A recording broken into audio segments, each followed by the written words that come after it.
Olá pessoal, tudo bem? Meu nome é Guilherme Paiva, eu sou fisioterapeuta aqui em Ribeirão Preto, sou mestrando em reabilitação e desempenho funcional aqui pela USP e fui convidado pela professora Denise para ministrar uma aula de técnicas manuais articulares em membros inferiores. Ou seja, nós vamos falar um pouquinho de mobilização articular, mobilização com movimento, tá? Especificamente de membros inferiores. Se alguém quiser saber um pouco mais da minha formação em ortopedia e traumatologia, é só acessar o currículo pelo QR Code que está no cantinho da tela, ok? Antes de mais nada, eu queria só pedir desculpa por algum barulho externo, tá?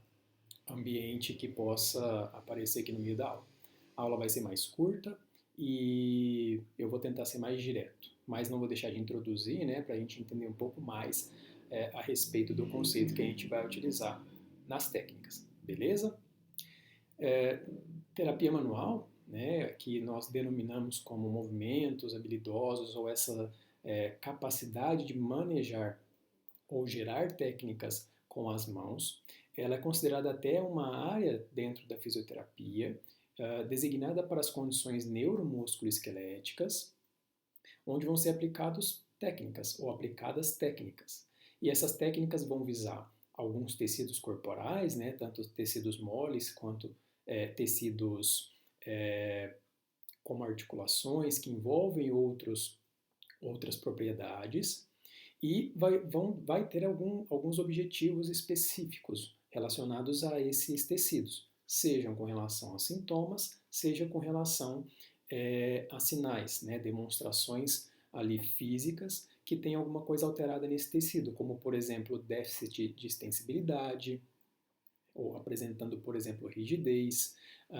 pacientes que apresentem sintomas relacionados a essas alterações e as técnicas então vão ser utilizadas para manipular, né, isso de alguma forma, tentando reduzir ao máximo as limitações e os sintomas desses pacientes, ok? Eu aconselho todo mundo a ler esse artigo, que é um artigo sobre mecanoterapia ou mecanotransdução. Ele é muito bom para que a gente entenda como que as aplicações de força feitas externamente por um terapeuta promovem alterações internas físicas ou estimulam as alterações internas físicas nos tecidos corporais. Isso acontece porque quando nós aplicamos cargas mecânicas, dependendo da quantidade, a repetição, isso vai interferir ou vai estimular diretamente as respostas celulares dos tecidos, né? Podendo mudar a mineralização óssea, podendo mudar a composição dos tecidos moles, como músculos, como os tendões. Então, uma vez que nós entendemos um pouco mais a fundo esses conceitos, fica mais fácil da gente poder lidar com as aplicações das técnicas, ok? Quando nós vamos falar então de mobilização dos tecidos, de manipulação dos tecidos, nós precisamos entender um pouco mais das propriedades teciduais, ou seja, os tecidos eles têm uma capacidade de se deformar, né, por conta das propriedades elásticas e tudo mais. E essa capacidade de se deformar está relacionada com o que a gente chama de fluência, né? Ou seja, os tecidos, principalmente ali os colagenosos, eles vão tender-se a se deformar, a mudar a sua conformação de acordo com a quantidade e intensidade da carga aplicada sobre ele. Ok? Além disso, nós precisamos entender também que esses tecidos, quando deformados, eles tendem a retornar para a sua forma original, que é o que a gente chama de resiliência ou esterese. Então, ele tende a voltar, por conta principalmente das propriedades elásticas, à sua forma original ou normal, né, que a gente chama quando a carga é retirada. Isso vai ser importante porque a maioria das mobilizações que nós vamos trabalhar são mobilizações oscilatórias, em que a gente coloca, né, ou aumenta e diminui ou tira a carga de forma repetitiva. E precisamos entender também que entre essa colocação e a remoção de carga, né, de estresse nos tecidos, tem que ter um tempo, que é o que a gente chama de ritmo, e esse tempo nós vamos entender como set. Cada tecido, cada nível de irritabilidade dos pacientes vai depender, vai ser um ponto, né, que a gente vai precisar entender para aplicar uma técnica de uma forma mais acentuada ou mais leve para cada paciente. E isso é interessante também quando o paciente chega, né, para a gente com determinado tipo de apresentação clínica. E se nós entendemos que ele vem de um trauma ou que ele vem sem nenhuma causa aparente para aquele tipo de dor, para aquela restrição, nós precisamos estar atentos para entender o que pode ter levado àquela alteração que ele está mostrando para a gente. Para ser uma alteração de mais curto prazo, longo prazo, que demonstra, por exemplo, que ele já tem uma alteração de muito tempo. Então, aquela restrição pode ser um pouco mais difícil de ganhar através das técnicas. E vai mudar, então, a quantidade, a força que eu coloco naquele tecido. Eu vou demonstrar aqui 2 vídeos, por exemplo, né, mostrando como funciona então essa questão da esterese e da fluência, né? Então aqui eu estou colocando, por exemplo, num travesseiro carga, certo? Deformando o tecido colagenoso, né? Ou as propriedades colagenosas, como por exemplo naquele travesseiro da NASA. E por fluência ele se deforma, ele tem essa capacidade, mas tende a voltar à forma original. Se vocês repararem, eu consigo deformar muito mais rápido do que retornar à posição original. A esterese demora mais tempo. Então isso é interessante nós entendermos para na hora de aplicar as técnicas, né, e principalmente o quanto de tempo eu tenho que dar entre aplicações das técnicas, para justamente esperar que o tecido sofra ali as alterações plásticas, elásticas necessárias, tá? Aqui é só um outro vídeo mostrando uma articulação do dedo, por exemplo, né? Eu estou fazendo ali no meu dedo, mostrando o quanto que nós conseguimos e podemos aplicar as cargas articulares quando nós entendemos, por exemplo, da regra côncavo e convexo, né? Dos deslizamentos e tudo mais. Como aplicar, para que direção aplicar, como estabilizar e o quanto que há uma proteção dos tecidos conectivos específicos ali em volta da articulação e que nós vamos estar mobilizando. Vai de tudo, né? Eu vou estar mobilizando a articulação, os ligamentos, os tecidos conectivos em volta, como a cápsula articular, os tendões que passam por ali, músculos podem estar sendo levemente, mas também podem estar sendo alongados. Então eu tenho que pensar em todo um complexo, tá? De como está restrito o movimento, se é um movimento fisiológico, se é um movimento articular. E a tendência é você ver uma limitação mais da articulação e desse deslizamento, como no vídeo do dedo.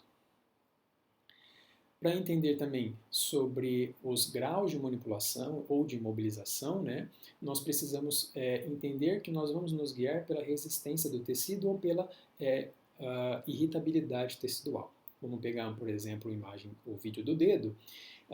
Eu vou começar a fazer um movimento dentro de uma pequena amplitude de movimento, quando for o grau 1.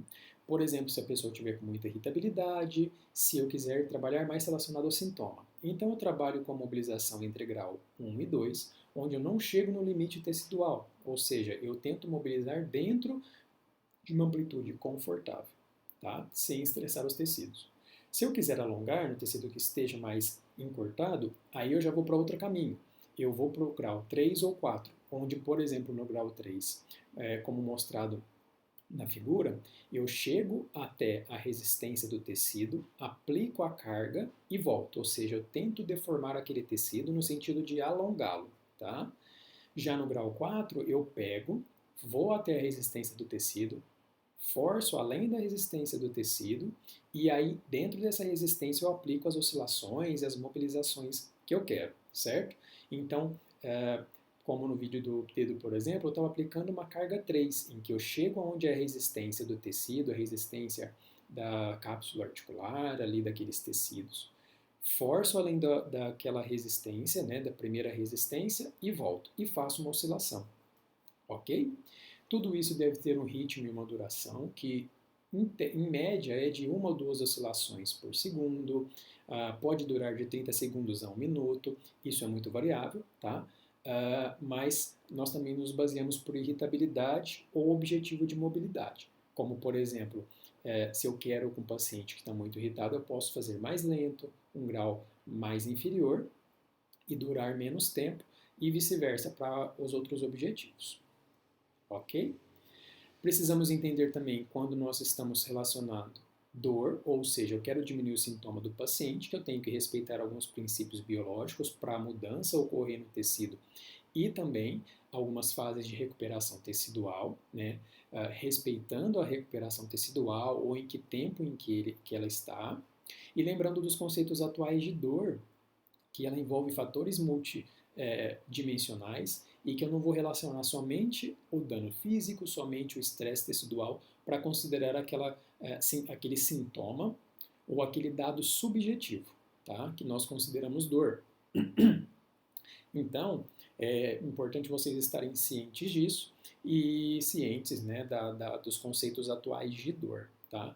Nós vamos tentar estimular o tecido de uma forma em que o exceda um pouco o limiar dele, no quesito de limitação ou de limiar físico de elasticidade, tá? Para justamente estimular respostas corporais. Certo? Com relação aos conceitos atuais de dor e os fatores multidimensionais, nós entendemos que quando aplicamos essas técnicas, nós temos os efeitos físicos de mudança tecidual, de alongamento, mas também que nós temos efeitos neurofisiológicos que são desencadeados através dessas manobras e que promovem uma cascata de acontecimentos neurofisiológicos, né, de liberação de substâncias endógenas que vai fazer a analgesia acontecer no sistema nervoso. E também no sistema periférico, uma comunicação dos estímulos que vão estar sendo aferidos, né, ou criando uma aferência através das técnicas, certo? E as respostas ou os feedbacks que o corpo vai gerar, ok? Para tudo isso, eu recomendo que vocês leiam 2 artigos, que são artigos relacionados às respostas geradas pela terapia manual, os mecanismos por trás disso, que vai ajudar muito a gente na hora de aplicar as técnicas, tá bom? Muito bem. Há algumas contraindicações, tá? E precauções a serem tomadas com pacientes a serem mobilizados ou manipulados. Tá? Não só em membros inferiores, mas no corpo como um todo. Primeiro de tudo, você tem que avaliar se o paciente ele é elegível para ser tratado com fisioterapia, ou seja, se não tem suspeita de patologia séria, como um câncer, como fratura, como uma possível infecção ativa ou problemas vasculares, né? Então, quando você identificar que um paciente, por exemplo, chega reclamando que tem muita febre, que está com um mal-estar, que recentemente passou por algum procedimento cirúrgico, suspeite que ele possa estar com uma infecção pós-cirúrgica ou algum outro tipo de situação que você não tem que tratar e sim encaminhar para um profissional da saúde habilitado para tratar isso. E aí você encaminha o paciente, tá? E que, com relação especificamente à terapia manual, mobilização, você tem que avaliar o quanto que aquele tecido pode ser mobilizado, né? E quais são os casos em que, mesmo com uma possível indicação, não é um caso interessante de se fazer terapia manual. Esse aqui é um caso de um paciente, quando eu estava no aprimoramento em ortopedia e traumatologia do HC, aqui em Ribeirão, que apresentou após um acidente, né, com fratura de tíbia e tudo mais no joelho, ruptura ligamentar. E ele tinha uma perda de flexão muito importante no joelho, certo? E ele era indicado então para a gente fazer, né, as mobilizações e ganho de mobilidade. Só que ele tinha uma instabilidade muito interessante para a válvula no joelho por conta das rupturas ligamentares, que no primeiro momento não foram abordadas cirurgicamente. Possivelmente seriam abordadas depois. Então, esse paciente talvez não seria indicado para a gente forçar os movimentos, né? Tentar alguns tipos de técnicas manuais para ele nesse momento, porque nesse momento ele não tem uma condição anatômica que seria interessante a gente ficar sobrecarregando, forçando naquele momento, né? E tentar trabalhar de uma forma mais fisiológica e menos, por exemplo, artrocinemática, ou passiva, já que essas técnicas que nós aplicamos nos pacientes são técnicas passivas, ok? Eu vou seguir mais ou menos as principais técnicas que a gente utiliza na prática clínica. As técnicas que são muito utilizadas, por exemplo, por Maitland, que são indicadas, por Mulligan, que são técnicas estudadas que mostram, né, os seus benefícios com relação à redução dolorosa, com relação ao aumento da mobilidade e que tem aí um respaldo científico e a aplicabilidade clínica, né, para com nossos pacientes. Tá? Eu vou falar sobre quadril, vou falar sobre joelho, vou falar sobre tornozelo, tá? Que são os principais. Vou deixar no final para vocês o meu contato, caso queiram saber um pouco mais especificamente de articulações do médio pé, articulações da pelve, apesar da gente ter aí algumas controvérsias com relação à aplicação disso. A gente sabe que concomitante com outras regiões podem ser utilizadas, tá? Mas o foco principal é realmente o quadril, o joelho e o tornozelo por conta das evidências e por conta da aplicabilidade clínica. Então vamos lá. Alguns vídeos vão ter áudio, tá? E eu vou deixar para vocês ouvirem, porque é interessante a gente ver a descrição e como é utilizado. Nos que não tiverem eu vou falando. Esse vídeo é para articulação do quadril, tá? Que pode ser utilizado tanto manualmente, como com a mão, ou com um auxílio externo de um cinto, tá? Eu vou costumar, então, nesses vídeos, mostrar a primeira mobilização feita em repouso com o paciente, sem movimento, né, estático, as mobilizações sendo rítmicas e depois as mobilizações com movimento, tá? Então essa mobilização feita no quadril auxilia muito para redução dolorosa, para ganho de flexão do quadril principalmente, tá? E ela pode ser feita com o terapeuta apoiando a mão perto da região mais proximal da coxa e fazendo um deslizamento caudal, tá? Com a mão, promovendo ali um certo distanciamento articular. E ele faz essa oscilação durante pelo menos 30 segundos, oscilando ali de 1 a 2 movimentos pelo menos, ou até 3 por segundo, tá? Como mostra nesse momento, certo? Pode ser feito também na direção onde está a faixa nesse vídeo, tá? Pode ser feito com a mão também ou com a faixa, né?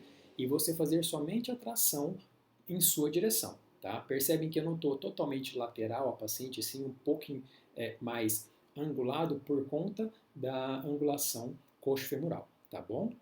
E a gente faz então a tração ou a gente faz a mobilização nesse sentido, para alívio da dor e para ganho de movimento.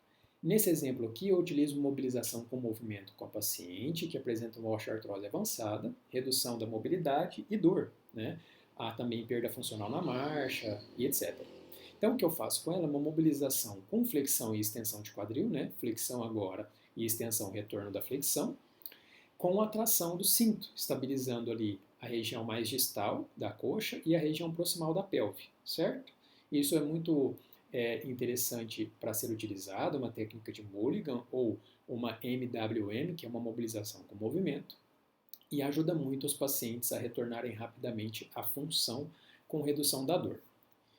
Essa é uma outra técnica que também está relacionada à tração, mas uma tração longitudinal do quadril, tá? No primeiro vídeo vocês vão ver que eu faço ali uma estabilização do pé da paciente, né? E faço uma tração longitudinal lá na articulação do quadril, tá? Eu acabo, né, por estabilizar o joelho puxando pela tíbia. Então, um dos pacientes que seja isso desconfortável, eu posso fazer de uma maneira em que eu utilizo a parte mais distal, ou seja, eu pego lá no tornozelo da paciente, acho a posição de conforto, que geralmente é uma flexão com abdução do quadril, uma leve rotação lateral, e faço a tração longitudinal. Posso utilizar também um cinto, né? Dependendo da força, dependendo do quanto que eu vou conseguir fazer com aquela paciente de tração, ou o quanto que eu quero de tração, tá? Deixa eu só ver se o vídeo vai rodar. Deixa eu voltar aqui.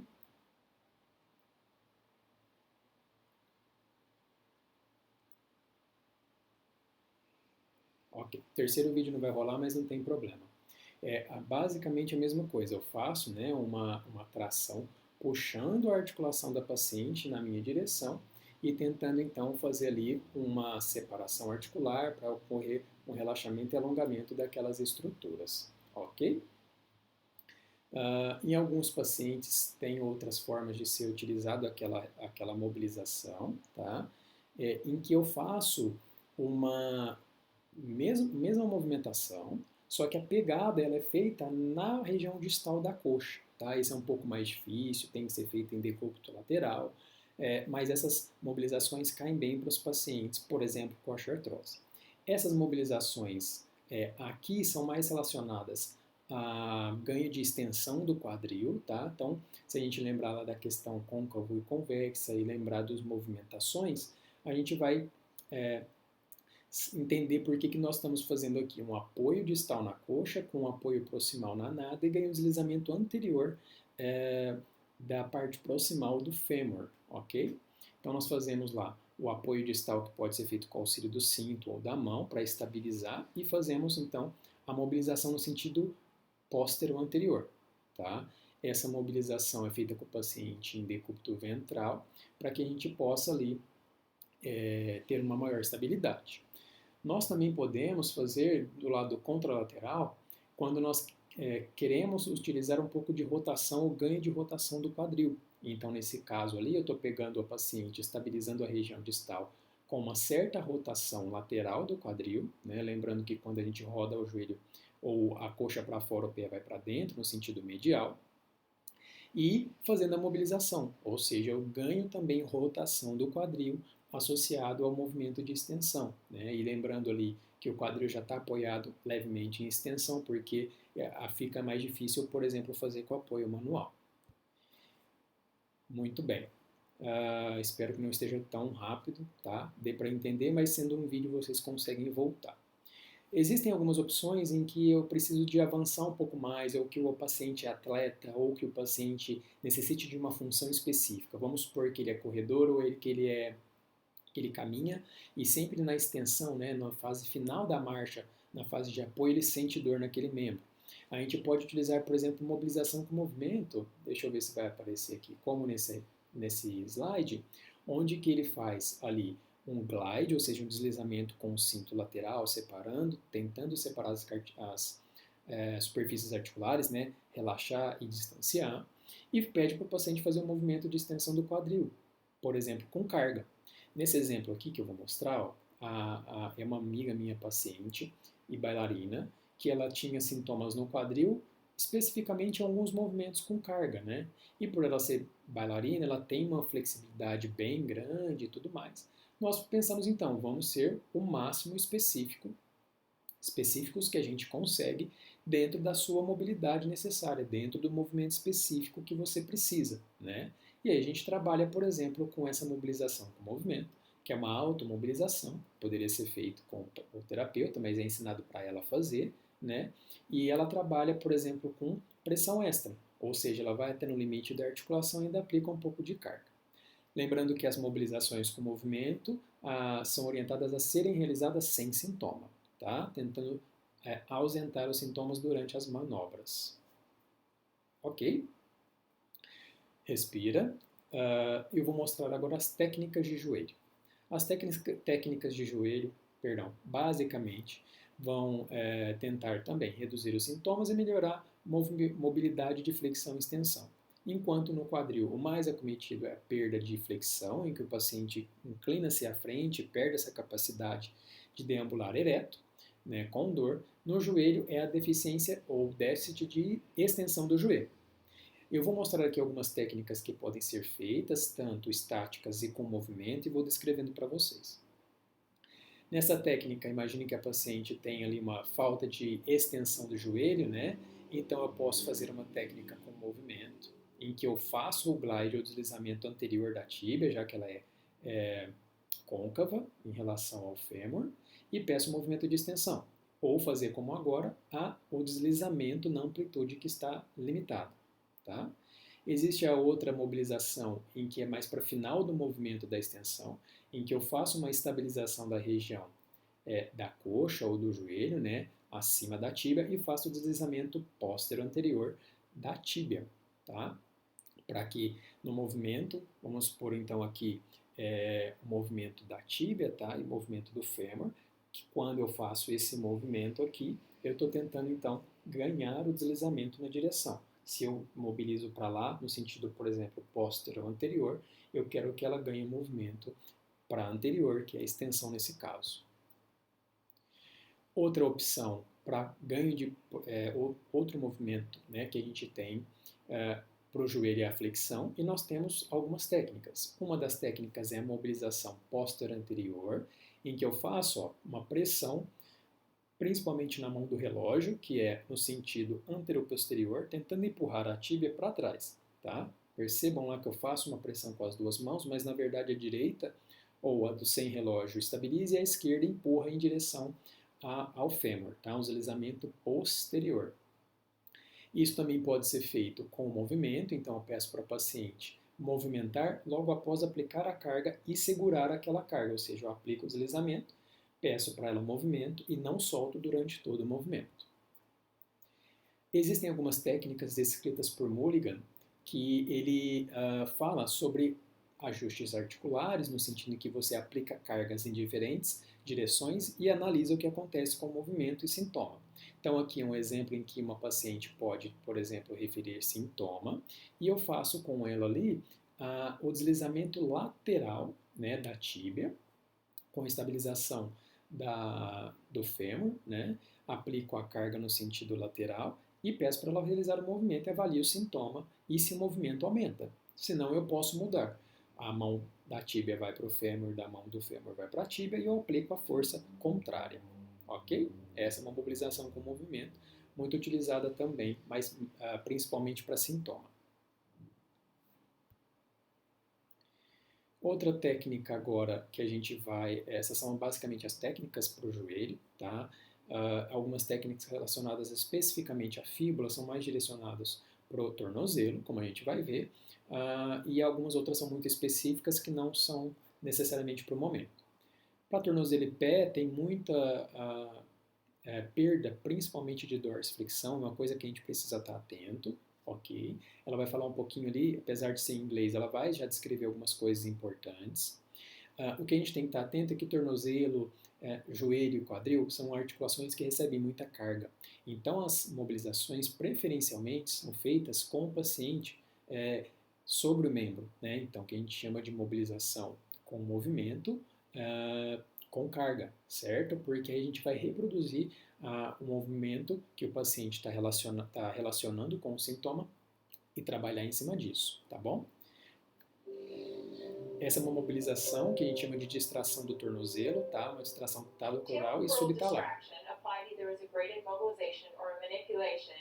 Is one of the best tolerated ways to improve overall ankle stiffness. It's also potentially least disruptive to a healing fracture of the distal tibia or fibula. The patient is positioned supine. I'm going to place my hands over the dorsum of the foot, just distal to the neck of the talus. I'm going to dorsiflex the foot and engage the restrictive barrier by dorsiflexing the foot and providing a long axis distraction. Quando vocês observarem, então, ela faz uma distração, né, longitudinal, muito parecido com aquela técnica para o quadril. Percebem que ela traciona ali em direção ao corpo dela, certo? Com o paciente naquela posição. Existe uma outra forma que ela vai demonstrar, tá? Com o apoio mais direcionado para o membro, para o tornozelo como um todo, tá? Isso que ela fez agora foi uma manipulação, que é um grau 5, mas não vem a caso a gente discutir agora. Essa é a forma com que ela faz, então, mais direcionado, né, para talocrural e para o tornozelo como um todo e subtalar, tá? E traciona todo o tornozelo, ou membro inferior como um todo. Lembrando que isso é muito relacionado ou direcionado para a dor, tá? Agora, as próximas técnicas, sim, são mais relacionadas a ganho de mobilidade do tornozelo e das articulações do médio pé, mas principalmente do retropé, onde nós visamos ganhar dorsiflexão e flexão plantar, ou plantiflexão. Aqui, então, a mobilização talocrural, né?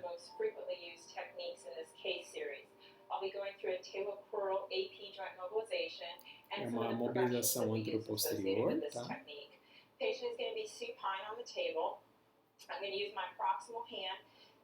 Percebam que sempre vai ter uma mão que estabiliza e uma mão que mobiliza, tá?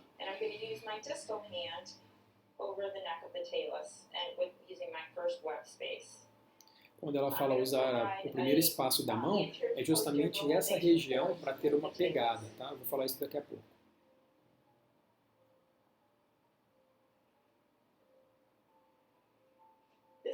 technique can be modified by changing the physiological prepositioning that the ankle is put in for this technique.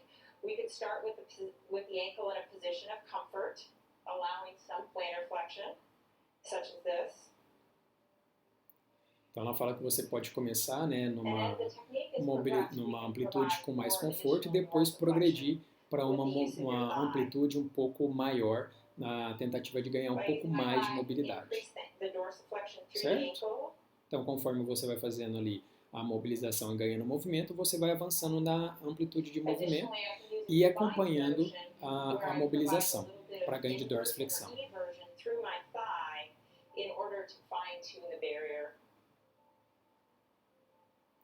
Principalmente ali se você apoia a perna com uma certa carga, né?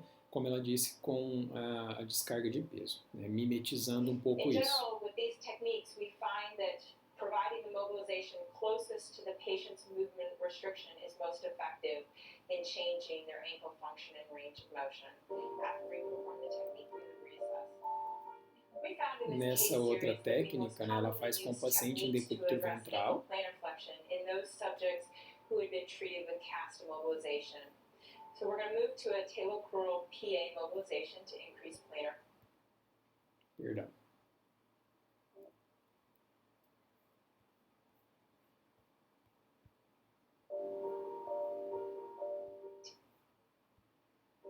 Agora sim.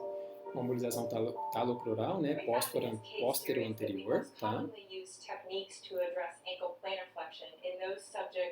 Who had been treated with cast immobilization. So we're going to move to a talocrural PA mobilization to increase plantar flexion. The patient is positioned prone on the table with the foot off the end of the table. Se vocês lembrarem também, quando você faz a deslização, né, póstero anterior ali daquela região, a parte côncava daquela articulação talocrural, ela vai para trás, porque a região inferior mais distal vai para a anterior, então eu ganho flexão plantar, que é esse vídeo. Quando eu estou relacionando com o vídeo anterior, em que o movimento articular é o contrário, eu quero dorsiflexão. Posterior to anterior direction. Ok.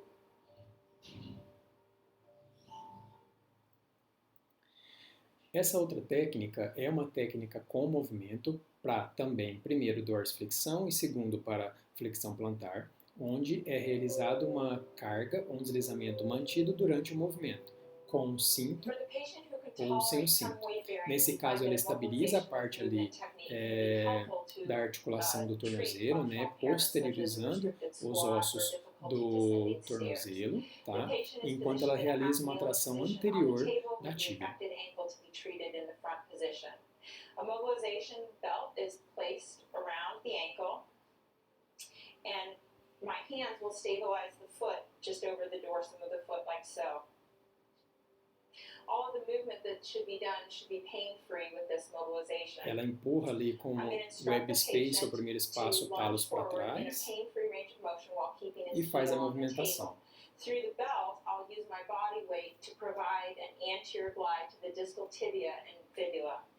We would have the patient put their hand on my shoulder to provide some additional balance, and I'm going to initially have him lunge forward and assess where pain comes on without providing the glide. So let's have you lunge forward. Okay. If the patient experiences pain with this motion, I can then provide an anterior glide to the distal tibia through the belt using my body weight. Ela utiliza o peso do corpo dela, né, assim como naqueles outros em que tinha o terapeuta puxando o cinto, empurra o talos para trás, certo? Que é a parte convexa, e puxa a parte côncava, tá? Lembrando, a parte convexa, em relação à parte côncava, faz um movimento ali de deslizamento, né, de rolamento e tudo mais, tá? Então, nesse movimento, eu tenho aqui a parte da tíbia em cima, a parte do talos embaixo. Eu promovo esse movimento enquanto em cima ocorre esse movimento. Aqui, para ganho de flexão plantar, eu vou só adiantar um pouquinho, onde ela faz, então, a mobilização, tá? Onde ela faz, então, com uma mão a estabilização da tíbia, posteriorizando, né? Lembra? Enquanto ela faz uma tração anterior do talos para fazer o movimento de flexão plantar. Percebam a carga que ela coloca. Ok. O glide, né, o deslizamento posterior, e traciona anteriormente para que aconteça o movimento de flexão plantar. Tá? Mais algumas para finalizar. Essa aqui é uma técnica da articulação tibiofibular distal, tá? Que acontece, que ela é muito utilizada em pacientes que apresentam entorse de tornozelo, com dor, edema e restrição do movimento do tornozelo de forma crônica, ou seja, depois de um certo tempo. Tá? Essa mobilização ela pode ser utilizada com esses pacientes, né, que apresentam isso, ou, por exemplo, também pós-fratura depois de consolidação e que apresentam limitação do movimento. Ela sempre vai ter, ou sempre o terapeuta deve ter uma mão de estabilização e a mão de mobilização. Nesse caso, a mão de estabilização é direita e a esquerda faz o deslizamento posterior. Ok?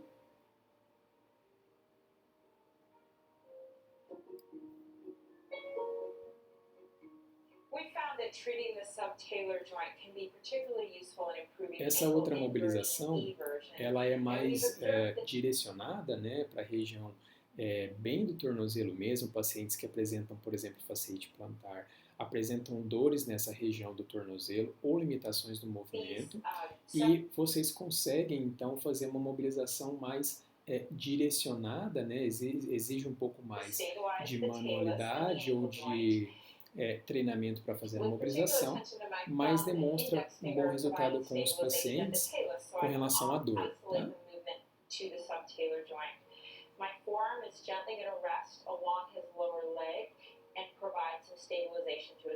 Então você estabiliza aquela região subtalar, né? Ou mais a região do talos, e faz uma mobilização no calcâneo, certo? Se o paciente for, nesse caso, membro direito, você vai fazer uma mobilização para baixo, que é uma mobilização medial.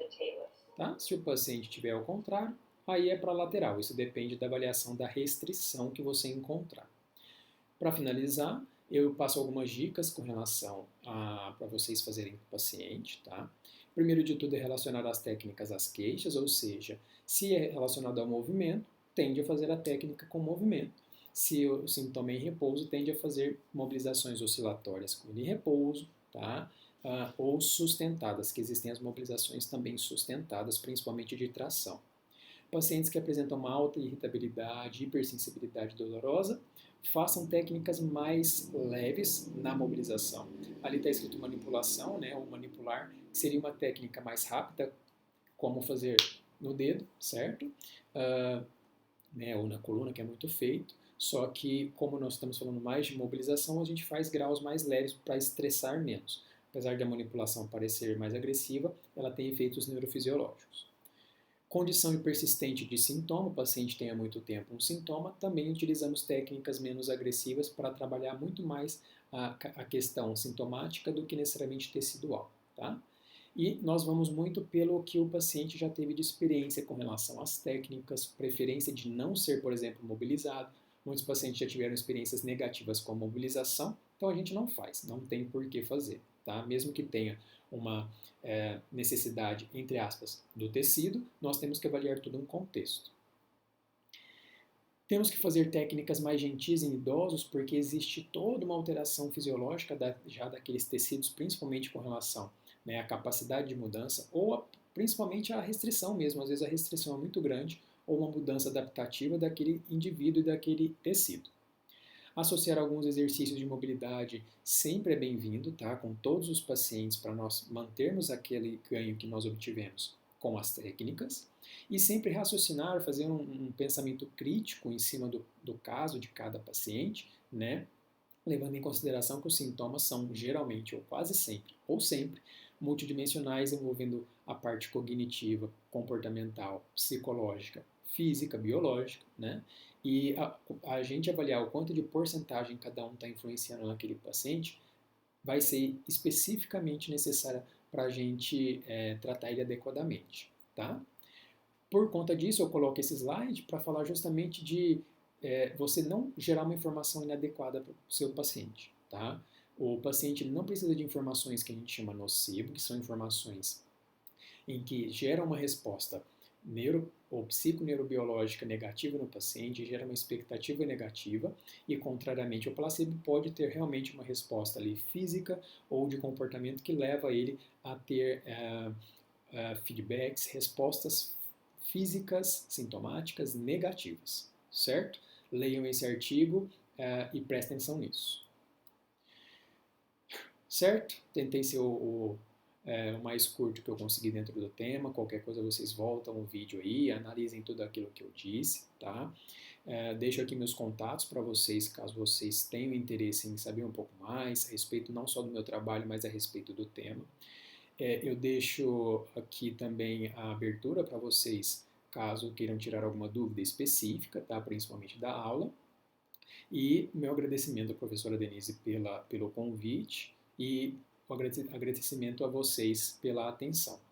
Muito obrigado, se cuidem.